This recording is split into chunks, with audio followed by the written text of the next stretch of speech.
Oggi chiuso, è il cartello che campeggia sulla saracinesca della gioielleria di Giusto Galdino, una delle più note del capoluogo friulano per i decenni di servizio.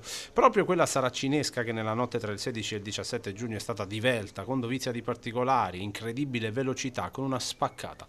In via Pracchiuso, nel silenzio della notte, l'incursione sarebbe avvenuta in un lasso di tempo che potrebbe andare dalle 3 alle 4. La banda di ladri ha fatto razzia di preziosi senza disturbare la quiete del sonno dei residenti e non insospettendo magari qualche appassionato di calcio che stava vedendo le partite dei mondiali statunitensi, non ha disturbato nemmeno gli storici proprietari che, onorando il detto casa e bottega, abitano nell'appartamento soprastante. La sorpresa, amarissima, ce l'hanno avuta il mattino seguente quando, scendendo per aprire, hanno visto il danno. Un furto con un bottino di 50.000 euro circa. I malviventi sono fuggiti poi a bordo di un SUV nero e la caccia delle forze dell'ordine è partita cercando tutti i dettagli possibili nelle videocamere di sorveglianza di tutti i locali commerciali del posto. I gioiellieri si sono chiusi in un totale silenzio per riprendersi dallo shock che ha pervaso anche tutto il quartiere, perché di episodi così non ce n'era memoria, una situazione che scatena la solita sensazione di insicurezza.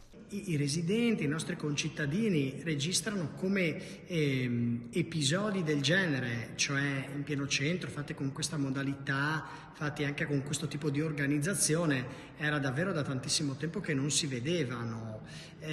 Quello che genera preoccupazione, io credo, sia proprio il tipo di organizzazione che ha caratterizzato questo evento e che ci fa ritenere che ci siano comunque insomma dei gruppi organizzati. Credo che il punto che deve interrogare noi amministratori sia questo. Evidentemente è necessario, lo abbiamo già detto ma lo ribadiamo, sul versante della sicurezza è necessario veramente lavorare uniti, per cui anche, come dire, la sicurezza nel territorio, il monitoraggio delle strade, questi sono aspetti su cui il comune può e deve fare.